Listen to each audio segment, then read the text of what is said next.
Good morning students. आज हम अपना new lesson motion in a plane start कर रहे हैं। जो लास्ट लेसन था स्ट्रेट लाइन इन मोशन, उसके एनसीईआरटी क्वेश्चंस कुछ रह रहे हैं, उनको लाइव क्लास में सोल्व कराया जाएगा।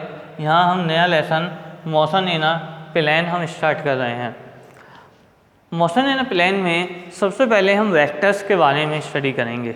मैंने स्केलर और वेक्टर क्वांटिटीज आपको स्टार्टिंग में ही एक्सप्लेन किया था, फिर के अगेन एक बार एक्सप्लेन कर देता हूँ स्केलर क्वांटिटीज और वेक्टर क्वांटिटीज क्या होती हैं।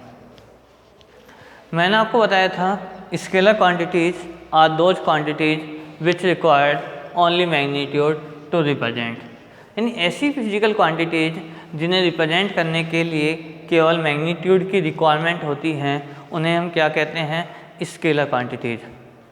इसके नाम मैंने आपको बताए थे कि जैसे आपका वर्क है, डिस्टेंस है, स्पीड है, टाइम है। ये कुछ ऐसी फिजिकल क्वांटिटीज़ हैं जिन्हें रिप्रेजेंट करने के लिए केवल किसकी रिक्वायरमेंट होती है, मैग्नीट्यूड की रिक्वायरमेंट होती है। उन्हें हम क्या बोलते हैं, स्केलर क्वांटिटीज़। इसी में एक आता है वेक्टर क्वांटिटीज़। वेक्टर क्वांटिटीज मैंने आपको बताया था those quantities which required magnitude as well as direction are known as vector quantities. ऐसी क्वांटिटीज जिन्हें रिप्रेजेंट करने के लिए मैग्नीट्यूड और डायरेक्शन दोनों की रिक्वायरमेंट होती है, उन्हें हम क्या बोलते हैं, वेक्टर क्वांटिटीज़। लेकिन मैंने आपको यहाँ पर बताया था कि यहाँ पर हमें क्या करना पड़ेगा, एक लाइन और ऐड करनी होगी कि which follow the law of vector addition और सब्ट्रैक्शन, यानी कि वो क्या करती हैं, लॉ वेक्टर एडिशन और सब्ट्रैक्शन के जो लॉ हैं उनको भी फॉलो करती हैं। क्यों? जैसे करंट मैंने आपको बताया था, करंट क्या है, इसमें दोनों चीज़ें हैं, मैग्नीट्यूड भी है और डायरेक्शन भी है। लेकिन करंट हमारी किस में कंसिडर होती है, करंट को हम स्केलर क्वांटिटी में कंसिडर करते हैं। क्यों? क्योंकि सपोज कीजिए आपको दिया हुआ है I1 5 एम्पियर करंट है, I2 2 एम्पियर करंट है, टोटल करंट आपको फाइंड आउट करना है। तो सिंपल आप क्या करते हैं, एल्जेब्रिक लॉ अप्लाई करते हैं और आपने लिख दिया 7 एम्पियर। अब यदि ये करंट एक वेक्टर क्वांटिटी होती तो उसमें सिंपल एल्जेब्रिक लॉ अप्लाई होते ही नहीं, क्योंकि हम डायरेक्शन को ना तो ऐड कर सकते हैं ना सब्ट्रैक्ट कर सकते हैं। सपोज कीजिए आपको वेलोसिटी गिवन है, वेलोसिटी आपको गिवन है 5 किलोमीटर पर आवर। सपोज कीजिए नॉर्थ गिवन है और एक दी हुई है 3 किलोमीटर पर आवर साउथ। आपको रिजल्टेंट निकालना है दोनों का,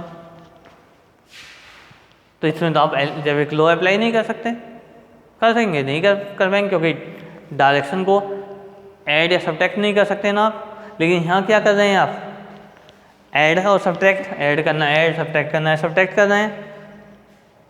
तो दोनों में डिफरेंस क्या हुआ, यहाँ क्या होगा, यहाँ वेक्टर लॉ अभी इसी चैप्टर में आप पढ़ेंगे, वो आपको अप्लाई करना पड़ेगा। यहाँ हमें वेक्टर लॉ अप्लाई करने की रिक्वायरमेंट ही नहीं है, यहाँ पर हमें क्या करना है, सीधा सीधा इनको ऐड कर देना है। तो इसलिए जब हम 11th में वेक्टर क्वांटिटी जब हम स्टडी करते हैं तो एक वर्ड हम और ऐड कर देते हैं कि those quantities which required magnitude as well as direction to represent and follow the law of vector addition are known as vector quantities. इसका एग्जांपल मैंने आपको बताया था, डिस्प्लेसमेंट है, वेलोसिटी है, एक्सेलरेशन है, फोर्स है। ये मैनी इसके एग्जांपल्स हैं जो किसको रिप्रेजेंट करते हैं, वेक्टर क्वांटिटीज़ को रिप्रेजेंट करते हैं। क्लियर है? अब बात आती है how we represent a vector, यानी कि वेक्टर को हम रिप्रेजेंट कैसे करते हैं, रिप्रेजेंटेशन ऑफ अ वेक्टर।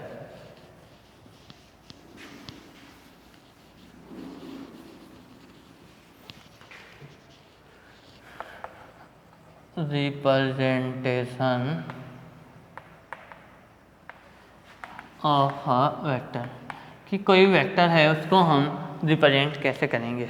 तो आप देखेंगे, सपोज कीजिए कोई क्वांटिटी है ए, इसको हम वेक्टर फॉर्म में लिख रहे हैं, तो हम इस तरह से रिप्रेजेंट करते हैं। क्वांटिटी लिखी और उसके ऊपर एक एरो लगा देते हैं। ये किसको रिप्रेजेंट कर रहा है? This represent a vector quantity, यानी ए कोई एक वेक्टर क्वांटिटी है।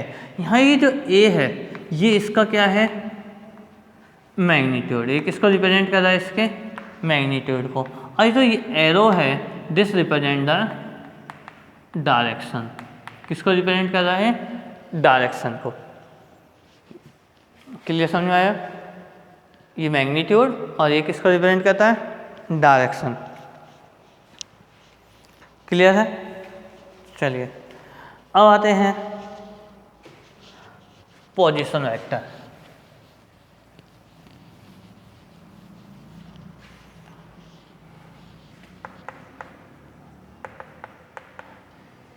टू टाइप के वेक्टर होते हैं, एक होता है पोजीशन और एक होता है डिस्प्लेसमेंट। तो हम यहाँ बात कर रहे हैं किसके बारे में? पोजीशन वेक्टर के बारे में। पोजीशन वेक्टर क्या है? कोई भी एक वेक्टर जो किसको रिप्रेजेंट कर रहा है? किसी फिजिकल क्वांटिटी की पोजीशन को with respect to origin. Origin के रेस्पेक्ट में क्या कर रहा है?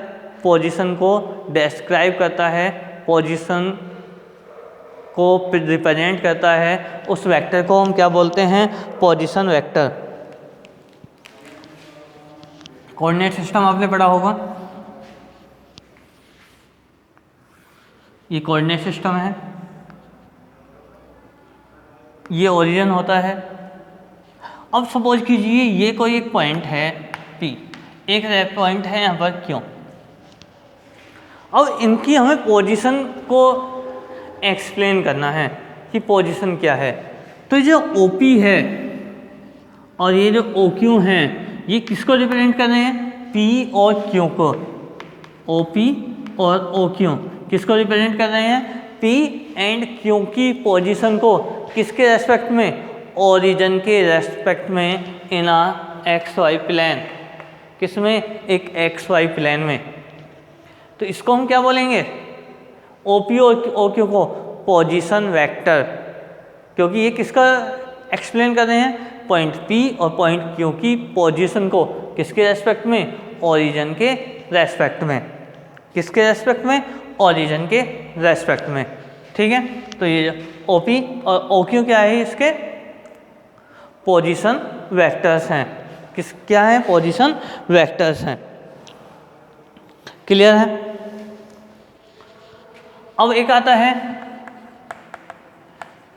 Displacement vector.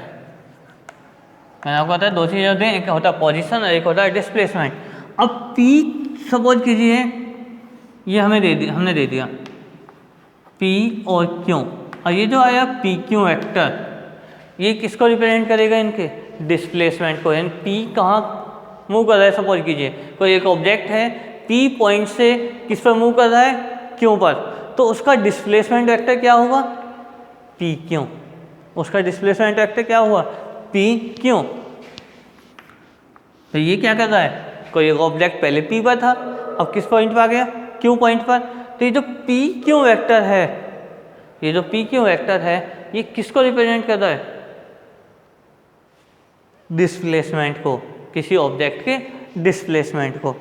ठीक है, तो डिस्प्लेसमेंट वेक्टर क्या है? ये भी एक वेक्टर होता है जो रिप्रेजेंट करता है कोई ऑब्जेक्ट जो एक पॉइंट से दूसरे पॉइंट में मूव करता है, तो उसका जो डिस्प्लेसमेंट है उसको हम रिप्रेजेंट करते हैं डिस्प्लेसमेंट वेक्टर से। और ये डिस्प्लेसमेंट वेक्टर क्या हो गया? आपका PQ हो गया। क्लियर है?